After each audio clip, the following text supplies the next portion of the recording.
I'm Molly Kimball. Welcome to Fueled, a wellness and nutrition podcast. I'm a registered dietitian and nutrition journalist with a passion to help people live their strongest, healthiest life possible. In my weekly TV segments and columns, there's a limited amount of time and space to cover everything, but there's so much more to share. This podcast is my opportunity to dive deeper into the topics you want to know about.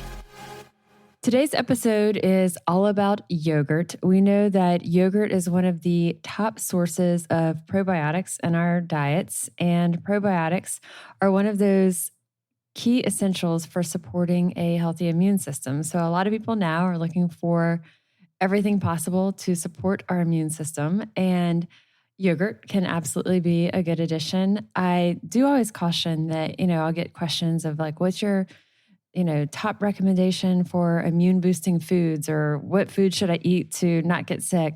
That's impossible. There's not one single food or type of food, but it's our entire lifestyle. It's all the things, the collection of things that we are putting into our bodies, and also, as importantly, what we're not putting into our bodies. But when we look at our immune system, things, of course, like sleep and physical movement daily, these things are going to be really key. How we manage our levels of stress, the things, of course, we want to keep out of our diet: sugars, white carbs, those processed foods, limiting alcohol, fried foods. Those are all going to be detrimental to our immune system, detrimental to inflammation in our bodies. And then when we look at the things that we want to add in, of course, as much vegetables as possible, fruits, for vitamins, minerals, phytochemicals, and yes, probiotics. And we've talked about yogurt before, but there's a lot of new options on shelves. So this is kind of our 2020 version of here's your rundown on yogurt, because it truly changes every time.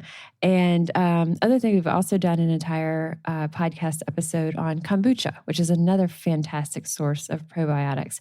So when we're looking at this, absolutely yogurt can be one really great addition to our diet to help support our immune system. And when you're going into stores right now, the stores, it's hit or miss as far as what the options are that are there. There's not quite as many as usual, but there's still a lot. So today's episode is going to help to walk you through and help to kind of navigate that explosion of yogurt options on shelves. So for starters, when we talk about the health benefits, assuming that you are choosing a good yogurt, a good quality yogurt, which we'll share some of my favorite brands in just a minute, then you know that you're pretty sure you're going to be getting a good dose of protein, good dose of potassium and calcium. So in many cases, a cup of yogurt, or I would say most cases, a cup of yogurt has about 30% of the daily value for calcium, and it's really high in potassium. So we think about bananas getting all that glory for potassium, but yogurt is actually right up there as well. But it's really the probiotic content that sets yogurt apart, because we can get protein, potassium, calcium in a lot of foods, but yogurt is by far the most common, the most popular food in our diets that's also rich in probiotics. So when we look at probiotics and why do we want more of these in our diet, we think of the term probiotic. A lot of people refer to it as good bacteria. So probiotics are essentially live microorganisms that naturally exist in our gut. And one of the ways that they're beneficial is that they alter the permeability of our intestinal wall. And why this is important is this means that it's helping to keep pro-inflammatory compounds from entering our bloodstream. So because of this, they can help to prevent a wide range of chronic conditions. And so things like rheumatoid arthritis, a probiotic-rich diet has been shown to help improve this. Inflammatory skin conditions like eczema, rosacea, psoriasis can benefit from adding more probiotics into our diet. Beyond that, though, things like boosting mood, fighting depression, a good balance of probiotics in our diets and our bodies is linked to lower levels of anxiety, depression, lower levels of the stress hormone cortisol, and weight loss or weight control. This is one that gets a lot of people's attention because probiotics are shown that they can help improve our blood sugar control. They may help affect our sensitivity to leptin. Leptin is a hormone that regulates our appetite. So all of these reasons are reasons that people are, seeing in the media. They do have at least some science behind them. Some have a lot of science behind them. But all of these are good reasons that if you weren't sure if you wanted to add more yogurt into your diet, or if you should add more yogurt into your diet, if any of these resonates with you, let's start thinking of okay, how can we incorporate more? So then when we look at, okay, what type of yogurt, what are the different options? Up until about 2007, 2008, the only option that most of us saw in our stores were options like Yoplait or Dannon. And spoiler alert, there's not a single variety of Yoplait on shelves that I like. I don't think there's one of Dannon either. But so fortunately, Greek yogurt started hitting shelves in 2007, 2008. Before that, it was a specialty item that you could find it at a few stores, but these stores were importing it. So they were bringing it in from Europe. But that changed when the leading yogurt brands, Chobani and Fage, started producing their yogurt in the U.S. So once it was produced in the U.S. back in 2007, 2008, it became much more common. We started seeing it in way more places on store shelves. So since then, the variety of yogurts has absolutely exploded. And the Greek yogurt there's just all types of brands. Some of them are true, authentic Greek yogurt. Others are not, and we'll talk about what the differences are. But you'll also see things like Icelandic yogurt, German yogurt, French yogurt, Bulgarian yogurt, plant-based yogurts. So truly, it can be incredibly overwhelming. Even if you have your mindset, you know that this is your favorite, you usually go in and get, it's really easy to get distracted.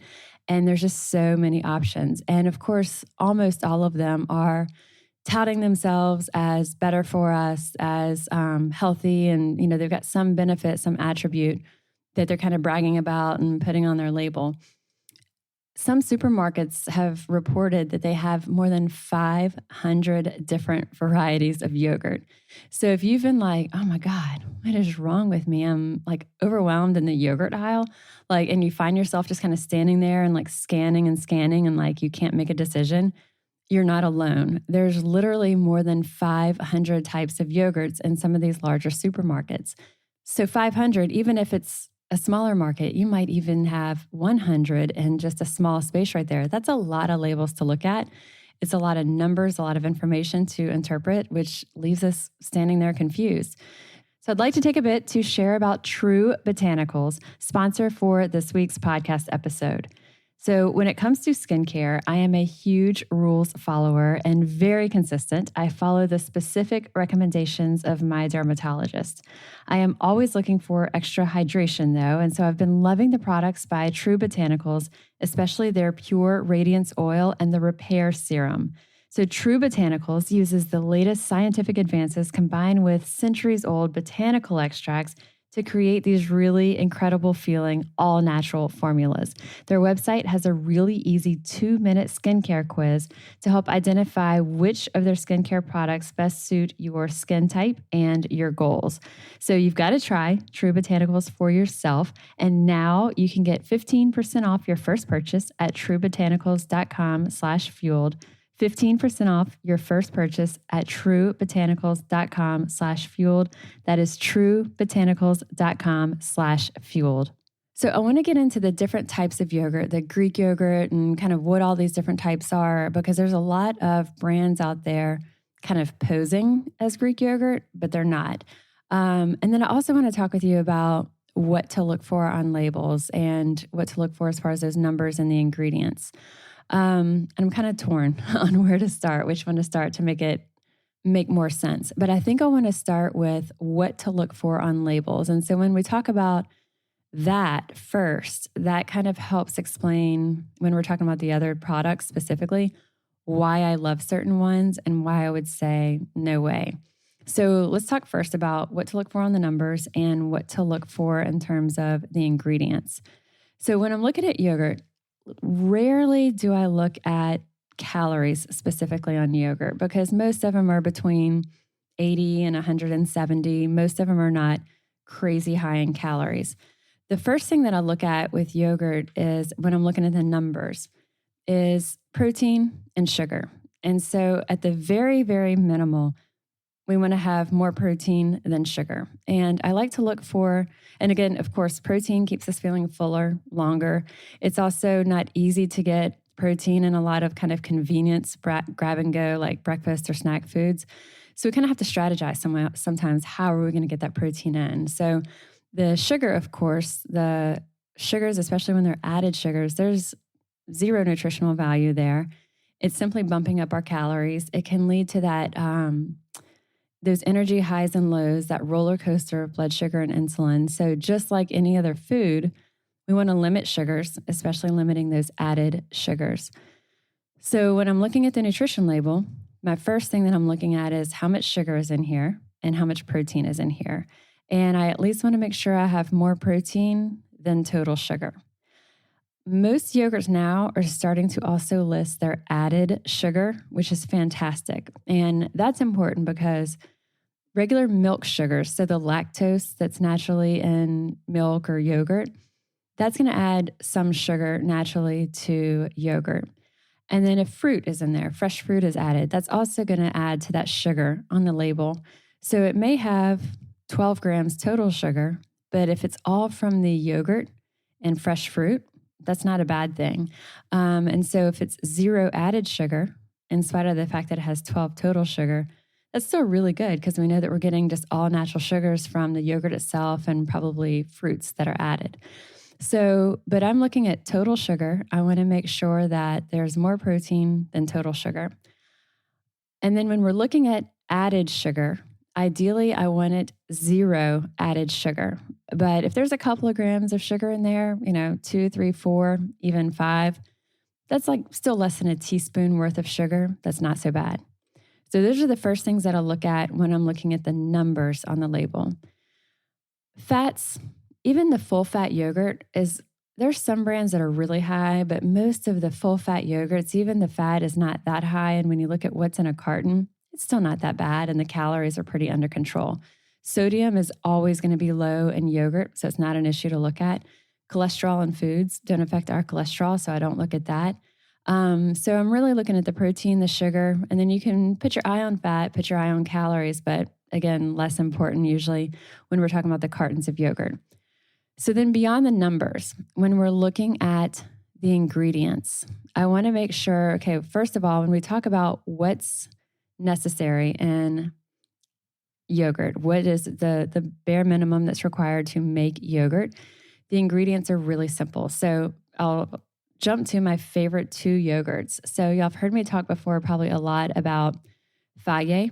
It's spelled F-A-G-E, and it's a Greek yogurt. I like the 2% the best. But Fage, 2%, low-fat Greek. There's 3 simple ingredients. It's milk, cream, and live active cultures. That's it, because that's really all that's needed to make yogurt. Then I just discovered this lately. It may have been there for a while, but I just have found it and I really love it.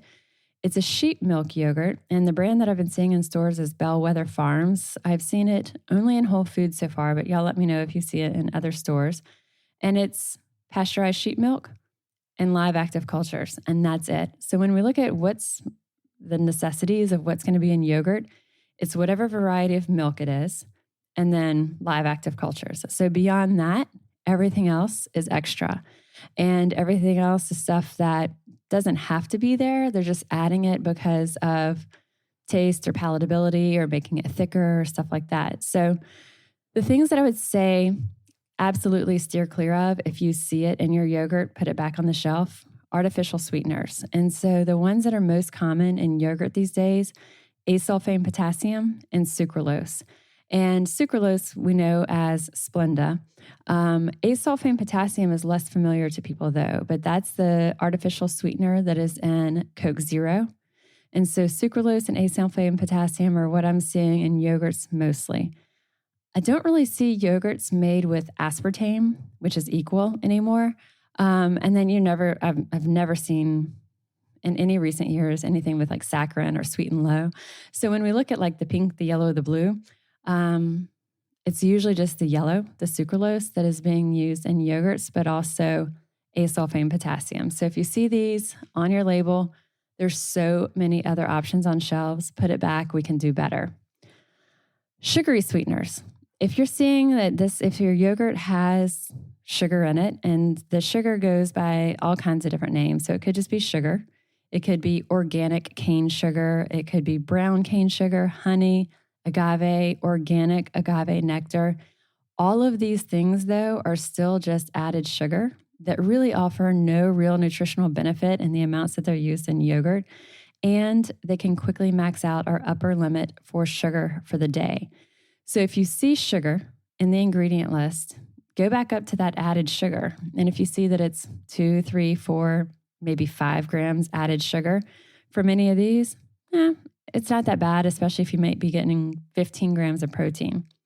But when you see that you're getting 10 or 15 or 18 grams of added sugar, that starts to get us close to that 20-gram upper limit. And so just because it has sugar in the ingredient list doesn't always mean put it back on the shelf, but it alerts you to look back at that added sugar number and see how much it is. And for added sugar, I want it as close to 0 as possible, but I would say definitely 5 grams or less.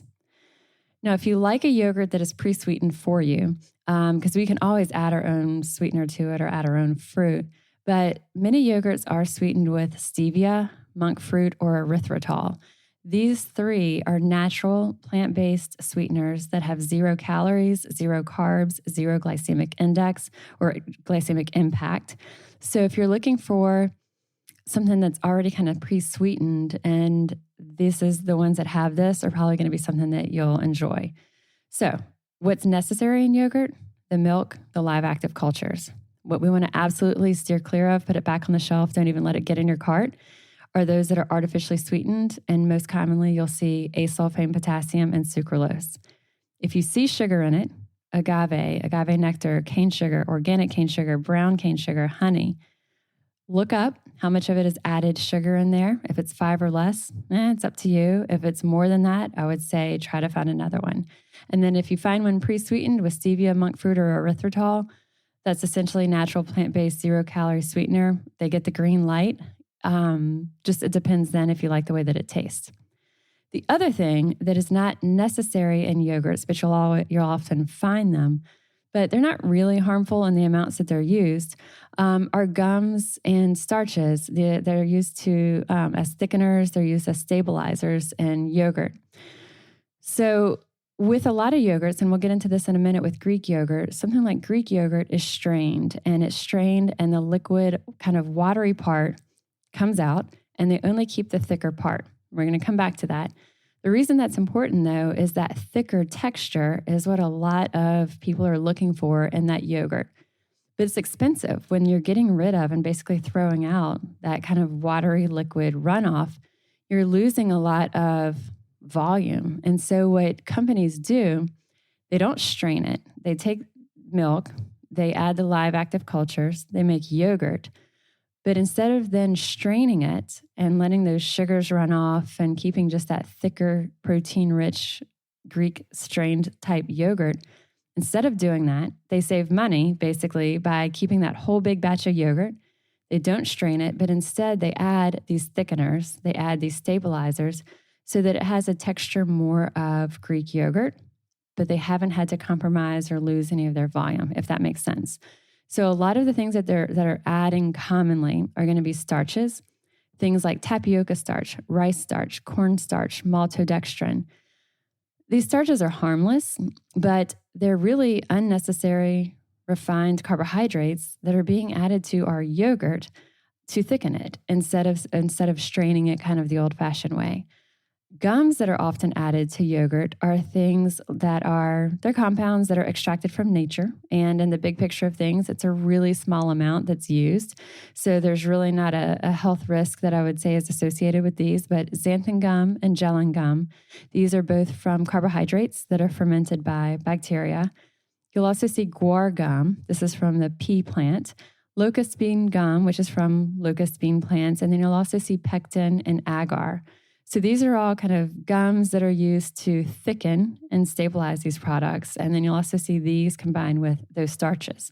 So when you see these on the label, that doesn't mean they're necessarily bad, but it also means they're not necessary. So what I always look at is the fewer ingredients, the better. And again, reaching for yogurts that are as close to zero added sugar as possible. And then at the very least, we want to make sure that it has more protein than sugar. And so when we look at the different types of yogurt, the Greek yogurt is by far the most popular. It's the most popular that people think of when they think of a healthier yogurt. And I am thrilled that these are on the shelves. So for years, we mentioned, up until the early 2000s, all we had was things like Dannon or Yoplait.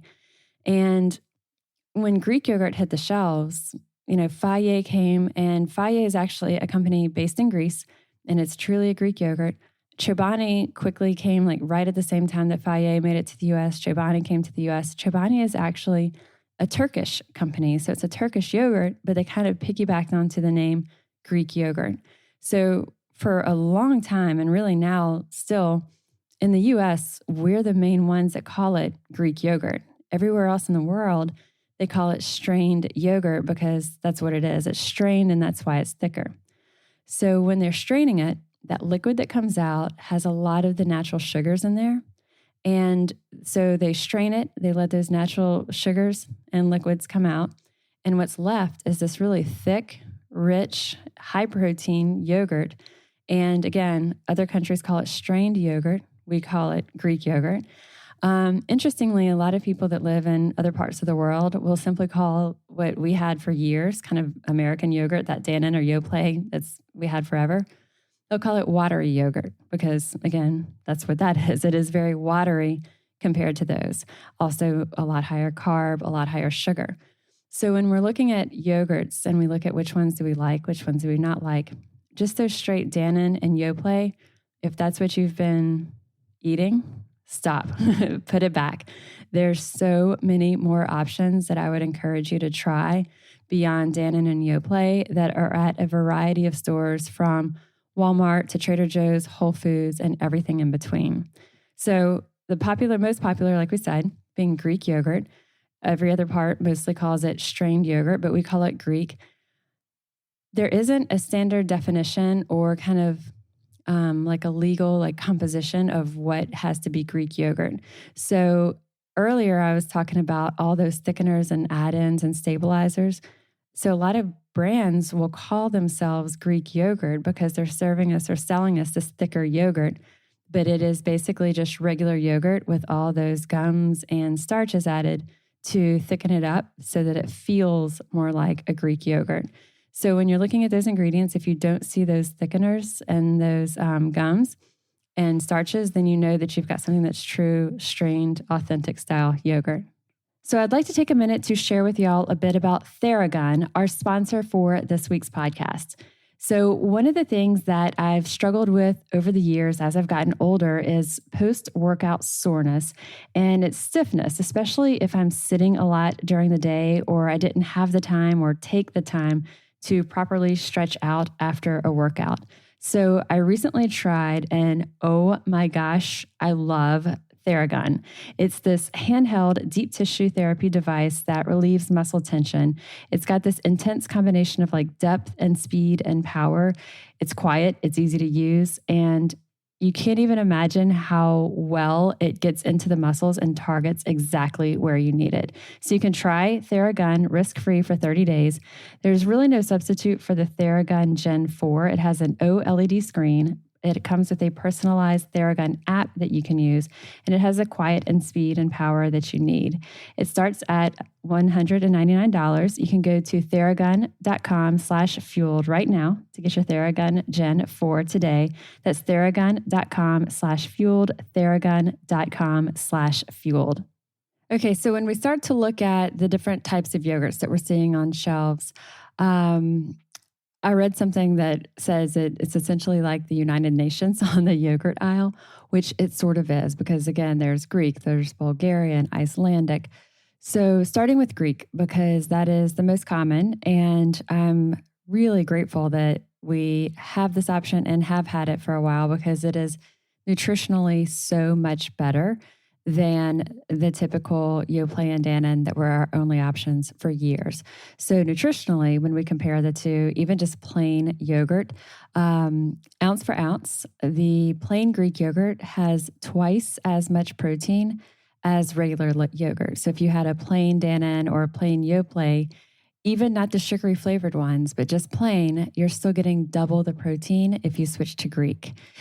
Greek yogurt is also lower in sugar. It's nearly 40% less sugar than even those plain unflavored Dannon or Yoplait styles. So as I mentioned earlier, what we call Greek yogurt is actually referred to as strained yogurt in other parts of the world because that's what it is, yogurt that's been strained to remove that liquid. And that liquid is mostly water and natural milk sugars. And so that's why it's lower carb, it's lower sugar, and it leaves behind that thicker protein-rich yogurt. So one thing to note is that there is a lot of runoff of that. So it takes 3 to 4 cups of milk to make a single cup of this strained Greek-style yogurt. So that's why we often see it with a higher price point. It's also why a lot of these other companies, as we said, are kind of cutting corners, I guess you could call it, because instead of losing that watery runoff, they keep all of that volume in there, and then they're just adding those gums and thickeners to stabilize, thicken it up, and give it more that texture of Greek yogurt without it being that true, authentic, strained style.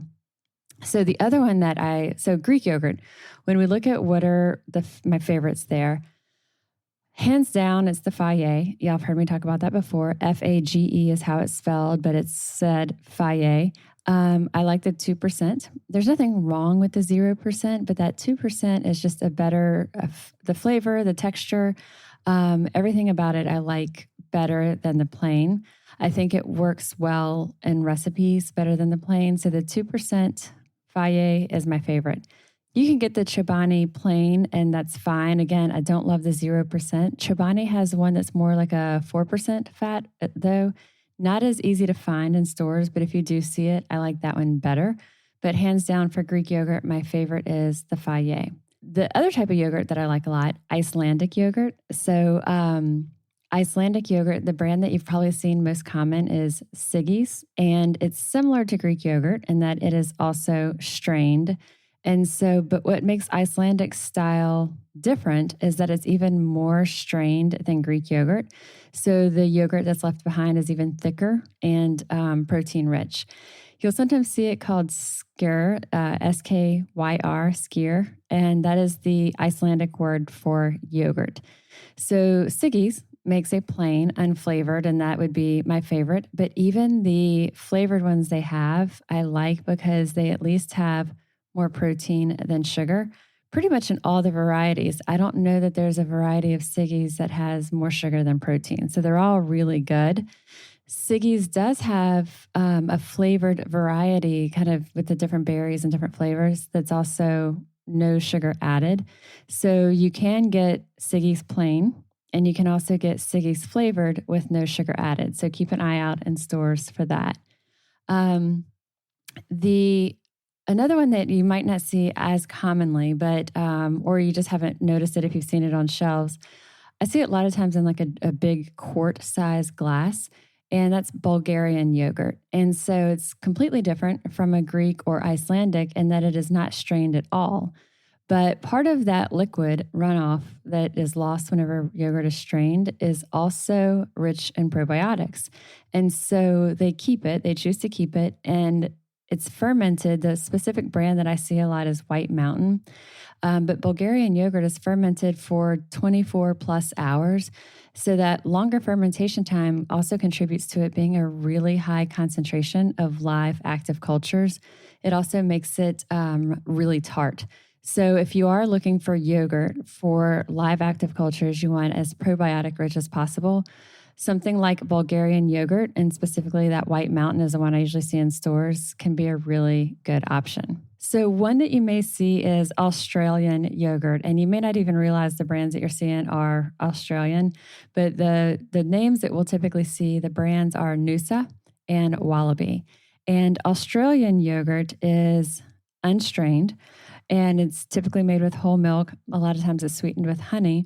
And so while Noosa is delicious. I haven't seen a single variety of Noosa that is actually low in sugar.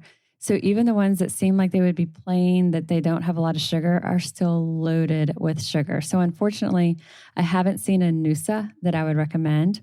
The other brand of Australian yogurt that I'll see in stores like Whole Foods is Wallaby. Now, some of theirs, the sugars do creep up a bit, but look for the Wallaby with no sugar added.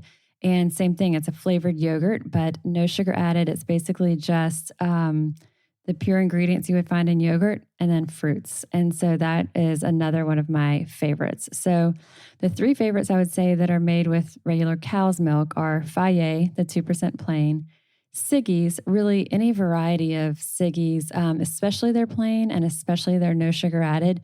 But any variety of Siggi's typically has more protein than sugar.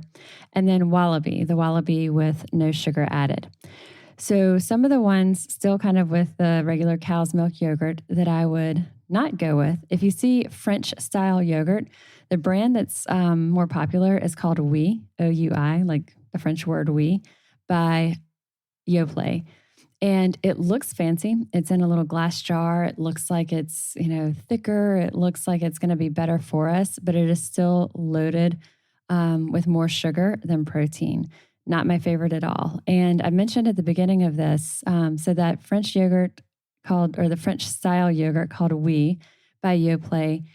There's not a single Yoplait yogurt on shelves that I like.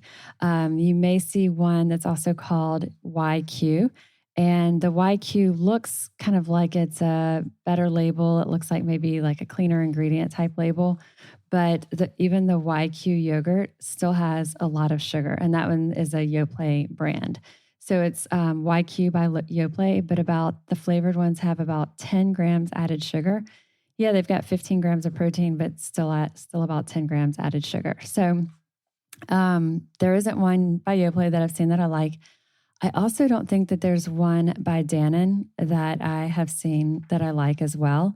Even the Dannon Light and Fit Greek, artificially sweetened with asulfame potassium. Again, that's that ingredient that's in Coke Zero.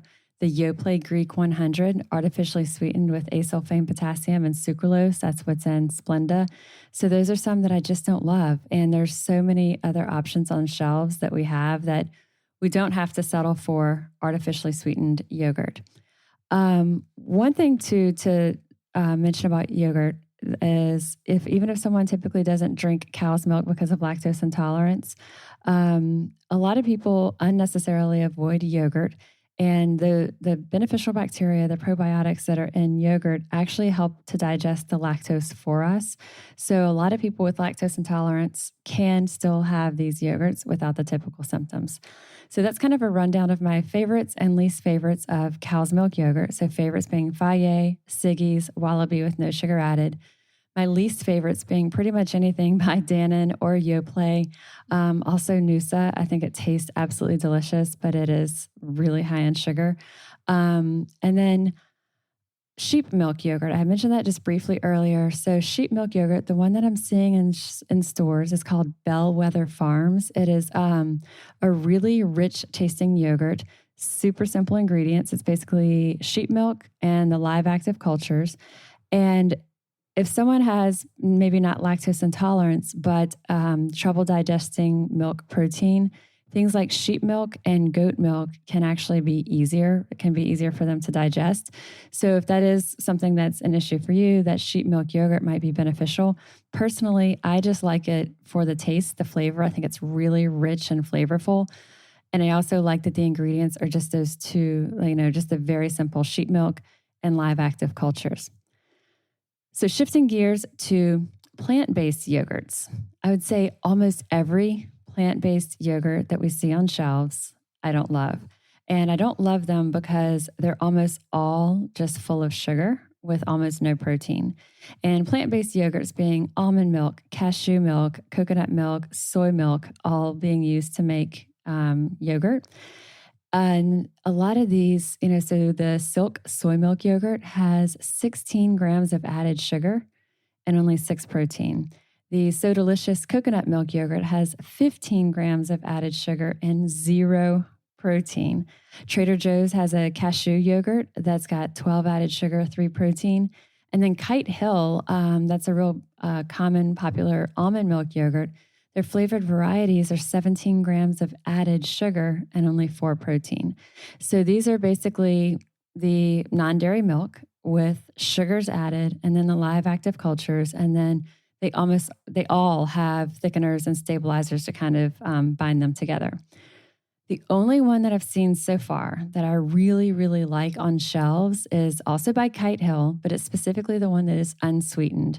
So it is their almond milk Greek style yogurt. They have an unsweetened vanilla and an unsweetened plain. And these have 0 added sugar, 10 grams protein. The carbs are 8, the fibers 4, the total sugars 2, 0 added sugar, and again, 10 grams of protein. So if it's a vegan alternative for yogurt, hands down, I would say the Kite Hill, unsweetened vanilla or plain. But really, almost all the rest, I would say steer clear of. Now, Siggy's does come in and help us out again. They do have a coconut blend yogurt that, in true to Siggy's, still has more protein than sugar. So it has 10 grams of protein, 8 grams of added sugar. So not as great as that Kite Hill unsweetened, but still a lot better than all those other varieties of yogurts. So that's a summary of cow's milk yogurt, sheep milk yogurt, the plant-based or vegan yogurts. And if you're like, okay, well, that's all good, but I don't really like yogurt, but I still am still listening because you're going to tell me how to incorporate them into my diet and not even realize I'm having yogurt. There's so many ways that we can be really, really creative with this. And so basically everywhere that you would normally use mayonnaise or sour cream, you can always use plain unflavored yogurt. And if it's Greek yogurt, that's great. If it was the sheep milk yogurt I talked about, if it was that Kite Hill vegan plant-based almond milk yogurt unsweetened, any of those are going to work, but we can use them instead of mayonnaise or sour cream. So if you were going to be making something like chicken salad, tuna salad, or a creamy spinach dip, or deviled eggs, or I like to do something like potato salad, but using roasted cauliflower or sweet potatoes instead of white potatoes. But we can use those yogurts to make any of those types of salads instead of mayonnaise, instead of sour cream. You can also use it where you would use sour cream, like if you had a lean chili or a vegan chili, taco salad, put a dollop of these plain yogurts on top. And we can make dips super easy. So I mentioned spinach dip, but also whatever your favorite way to make a ranch or Southwest or French onion dip, just use the yogurt or the Greek yogurt or any of these unsweetened plain varieties instead of the usual mayonnaise or sour cream. I'm going to be linking to a TV segment we've got going on that is going to have a recipe to a yogurt bark. So instead of something like the white chocolate bark or peppermint bark that a lot of times we see over the holidays, this is a recipe by one of our Eat Fit interns, Ellie Ehrlich, and it uses yogurt instead, and she tweaked her recipe to include swerve, so it's also no sugar added there. Cheese sauce. This is one that really, truly works. You can use equal parts shredded cheese and plain yogurt. I like the Greek yogurt best with this. And heat it over low heat. And then you're making this delicious savory sauce that you can put over vegetables. You could put over grilled fish, baked chicken, or you could put it through a pasta, like a bonza chickpea pasta, and make like a mac and cheese. But equal parts shredded cheese and plain Greek yogurt. You can use reduced fat shredded cheese or regular, but even the reduced fat cheese still works for giving a nice texture. Of course, smoothies, that's kind of an obvious one that you can use it to make a smoothie with, mixing it with whatever types of fruits you love, herbs, spices. I love doing things like if you're putting blueberries and basil, or like mango and a little chipotle, whatever you want to do to kind of make those flavors a little interesting. But then you can also take what you were going to put into your smoothie and instead fill little popsicle molds and make Greek yogurt popsicles with it as well. So there's, I'm also going to include a recipe for a creme brulee. This one is by Carolyn Ketchum, and she has a fantastic blog. It's called All Day I Dream About Food. But she makes a fantastic creme brulee using Greek yogurt in place of the heavy cream. and it is delicious. It's beautiful. So those are just some, the list goes on and on and on. I have clients who really like putting Greek yogurt into their oatmeal. Some who like to stir like a chocolate protein powder into their yogurt and then, put a little bit of Swerve or a natural plant-based sweetener in it. You can add nut butter into it, or you can do powdered, like the PB2 powder, and kind of whip it through and make a sweet dip and put that with fresh fruit out. So there's just so many different things you can do with Greek yogurt besides simply having it out of the carton. So we covered a lot today. Health benefits of yogurt, all the different types of yogurts, the varieties that we see on shelves, which are the ones that we want to look for, which are the ones we want to avoid, what ingredients are, they're okay, but they're not great, they're not bad, but they're not necessary, and which ingredients, if we see it, do not put it in your cart, put it back on the shelf. And then easy ways to incorporate Greek yogurt. And I'm sure I'm missing a ton of ways that you're using it or other brands of yogurt that you love. So you can always message me, let me know if there's stuff that you loved and learned from this and you try it, send me pictures of it. I always love to hear from you guys. So I hope that you enjoyed and learned from today's episode of Fueled Wellness and Nutrition. I'll be adding the links that I mentioned to the show notes of this episode. I am registered dietitian Molly Kimball, and you've been listening to Fueled Wellness and Nutrition, the podcast. And if you would like more Fueled Wellness and Nutrition, please head over to mollykimball.com, and you can follow me, Molly Kimball RD, on Instagram, Facebook, and Twitter. And if you haven't yet, please go to Apple Podcasts and subscribe, rate, and review this podcast. And join us next week for another dose of Fueled Wellness and Nutrition. Thanks for listening, and stay focused on living your strongest, healthiest life.